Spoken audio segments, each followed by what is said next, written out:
Bonjour à tous, je m'appelle Shirley et aujourd'hui je vais vous parler du courant intellectuel, l'humanisme, d'abord en tenant compte les situations de l'époque, des événements historiques, son origine, ses caractéristiques ainsi que leurs représentants les plus emblématiques. Donc, on commence.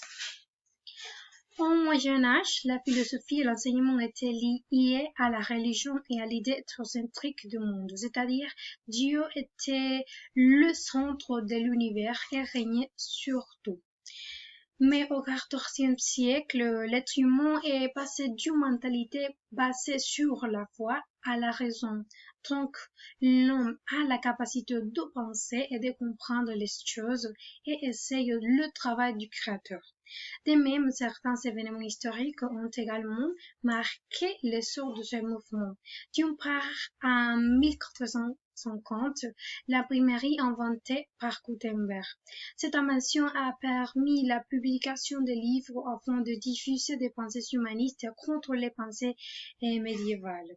D'autre part, au XVIe siècle, apparaît la création des grandes universités comme celle d'Alcalá de Henares et de Louvain.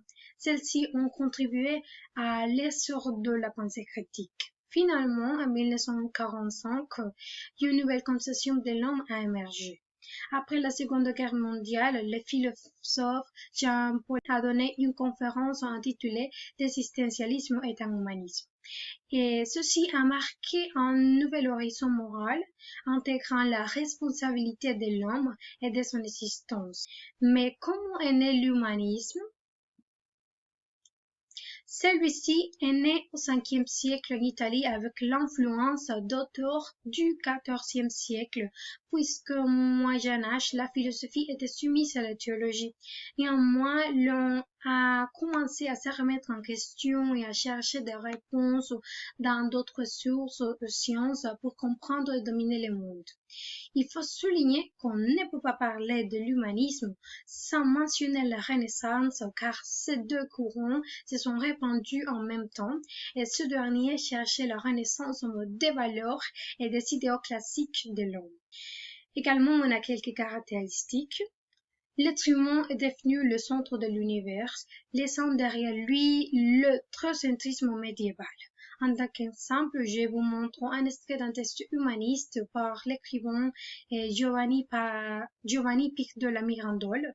Cet auteur place l'homme au centre de l'univers et le définit comme responsable de son destin. Vous pouvez l'apprécier ici. On a la défense de l'idée d'utiliser la raison humaine sur la foi, l'importance ou l'intérêt aux études classiques et grecques de l'époque, l'idéalisation et la stylisation de la réalité. Et par exemple, un extrait dans le livre Don Quichotte de la Manche par Miguel de Cervantes nous montre tout au long de l'histoire la reconnaissance du naturel et de la beauté depuis la folie du personnage Don Quichotte et de la folie de ceux qui l'entourent. Vous pouvez le voir ici. En outre, l'intérêt pour l'art, sur la science et la philosophie, oui, de prendre comme Leonardo da Vinci ont créé des œuvres telles que L'Homme de Vitruvio, qui doit son nom à un architecte romain appelé Marco Vitruvio. Il a créé une proportion mathématique pour définir l'homme parfait.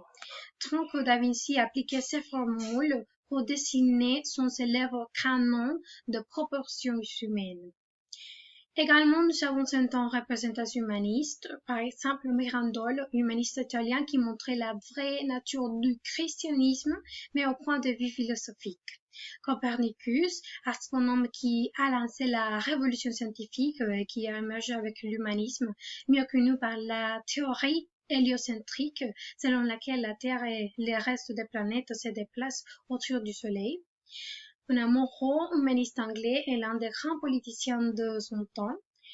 Et Miguel de Cervantes Saavedra, écrivain espagnol, l'humanisme est observé dans son travail de Quichotte de la Manche avec l'idéalisation de la réalité de l'homme. Et c'est tout, merci et j'espère que vous avez trouvé cette information intéressante.